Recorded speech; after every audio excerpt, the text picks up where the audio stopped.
How you doing? This is Mike from Podholes coming at you with our newly designed ZR2 front pod mount. These are designed for the ZR2 1500s. We're going to go through all the parts that you're going to receive in the kit, as well as some detailed instructions on how to remove the lower valance below the headlight and access the bolt that's behind the bumper. One thing about our kit is it utilizes all the existing holes that GM has already given us. So we're going to talk about that. We're going to talk about the different components, some of the upgrades that we've done to the hardware, as well as the tools that you're going to need to accomplish this install. So let's get into the bracketry first. We designed this bracket to go behind the bumper. It has a welded on nut, and then this is going to go right on here like this. And we went ahead and black powder coated this so it matches the bumper as well as some of the other accessories on the front of the truck. Talking about the hardware, we have a large nut a large bolt that's knurled to hold this down here. Screws right in there, as well as our upgraded stainless steel ARP hardware. We utilize this because it gives us a little better access to go ahead and get in there and tighten these down, especially with a nice little 5/16 ratchet. Also, a little bit of a theft deterrent. Not too many people are walking around with 12 points. So that's one of the things we did there with the hardware.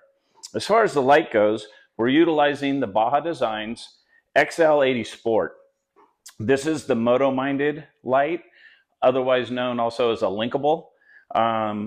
We purchased these from Baja without all the other components to be able to utilize them in our front pod setup.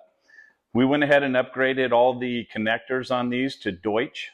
So you'll receive two of the lights, two of the brackets with hardware, as well as a wiring harness. Now this is the Baja Design standard wiring harness. Comes with the on-off switch, the Deutsch connectors, a relay, as well as a fused hot lead and ground. So it's a pretty straightforward setup. If you want to, all the kits will come with this, but if you want to hook them up to some sort of external switching mechanism, you can go ahead and dissect this a little bit and still use some of the components of the wiring harness. I hooked mine up to the upfitter switches, so I just dissected one of the harnesses and utilized that. Some of the tools you're going to need, and as we get into it, I'll show you where they're utilized, but you're going to need a T40 to get up and get that bolt out from behind the bumper. You're going to need a T20 to remove 3 little screws that are located up under the headlight that hold a bracket on there that the actual plastic valance connects to. We're going to need a 9/16 ratchet wrench, as well as the 5/16. So with that being said, let's go ahead and jump into removing the front valance and installing these things. Let's light the night. So as you can see right now, I kind of sat the bracket on the front valance to show you where it kind of mounts up. So one of the things we want to talk about is the 3 screw holes right there, as well as this hole over here, which has the clip on it that goes to the fender. So those are what you want to be aware of. I've already marked this for where we're going to cut it out to allow for the light to sit back into the pocket. One of the things we did mention earlier is that if it's hot out or something, you can pull the shiny black plastic piece off of the rubber, which has some vulcanized mounting on it. And if you do, don't worry about that, because you can just put it right back. The way they attach this is just with some heat holes, so it looks like they just melted this thing in with almost like a gang nail style mounting system here they used. So if it does come apart, don't sweat it. It actually makes it a little bit easier to trim up, and we'll go over the trimming process here real quick. So what we have now is the area that we're going to trim to allow the light to go in. And I'm going to snap some photos of this, and I'll put those up on the website separately under the instruction guide, so you can get a good detailed picture of what you want to trim off of this bracket before reinserting it into the vehicle, because this is still going to hold a piece of the trim that fills in the gap underneath the inside portion of the headlight. So I'll show you that as well. All right, what we're looking at is the front valance we're going to remove. This is on the right side of the vehicle. So what I like to do is get some sort of prying tool that you can and try to get up in here and give this thing a pull. You can. You hear them, they kind of pop. Don't be shy. Now, if it's warm, you could actually pull the plastic off of the rubber that it's mounted to. But we're going to go ahead and there we go. So that's how we go ahead and remove it. There's our 3 tabs. And now what we have behind here is the bracket that mounts up underneath the headlight. I'm going to get up under here now and remove this bracket. I have my T20 on my little ratchet here. Don't drop these screws in here because you're going to have a hard time finding them. So what we'll do is we'll get in here and remove these. Now that I got the screws removed, over on the fender side, there is a plastic clip that you want to pry out from the fender. It kind of slides down into a little groove between the fender and the bracket. It's kind of the Christmas tree style little bracket. So you want to pop that back and get this out.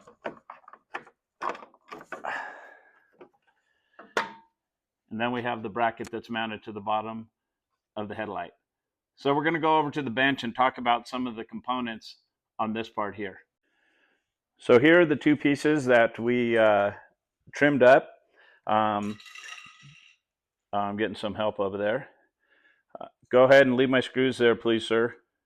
So what we're going to do is trim the bracket to allow the light to sit in there, but still support the fender on the outside, as well as the clip mount here for the piece of the valance that we're going to go ahead and shave up. All right, at this point, we're going to go ahead and identify where the bolt is on the back side of the bumper here. And this is where I like to use the T40 with my little 1/4 inch wrench.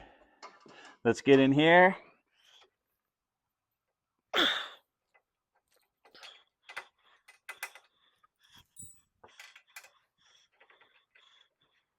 Again, don't drop anything.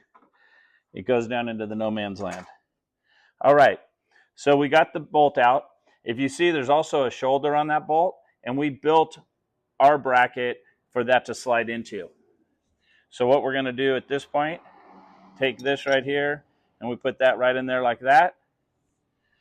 Put a little Loctite on it.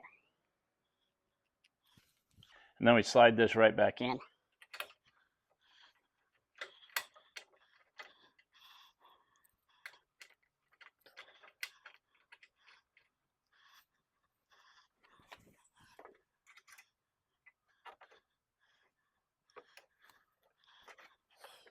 Now, as I'm installing this, what I'm looking for is for this bracket to sit flush just above the bumper, but parallel with it. So it has the same surface. That will kind of make sure that when you mount your light, it's level from right to left.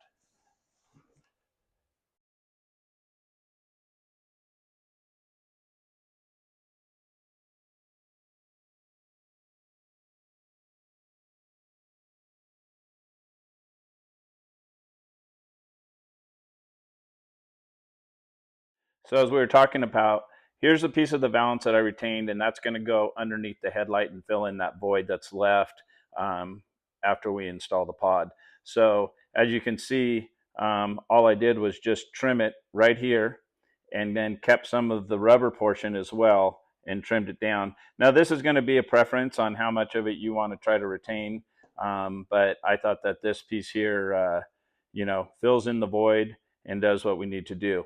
Now, if for some reason the rubber does come away from the little black plastic piece, what I did was I just took a soldering iron, stuck it back through, heated it back up, and kind of went with the same process that Chevy did.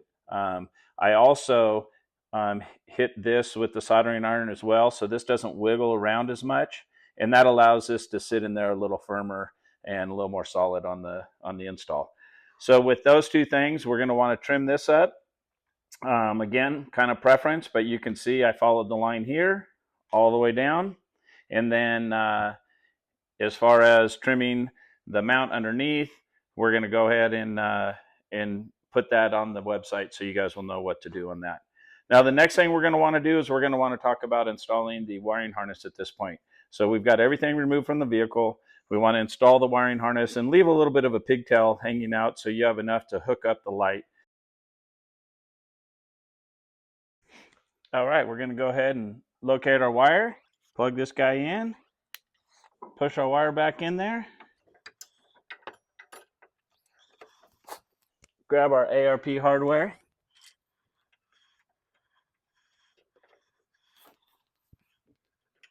On this side, I'll install both. On the other side, I'm just going to install the back one at the beginning so I can tighten it down. Here, I can get a socket on it if I need to.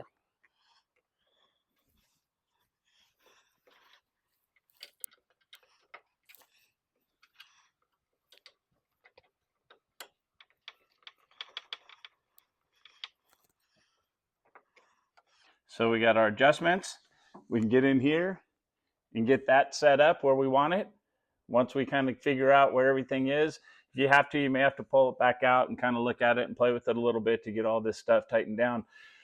But for all intents and purposes, this is where we're at, guys. We'll get these all tightened up and get everything set up and get ready to light the night.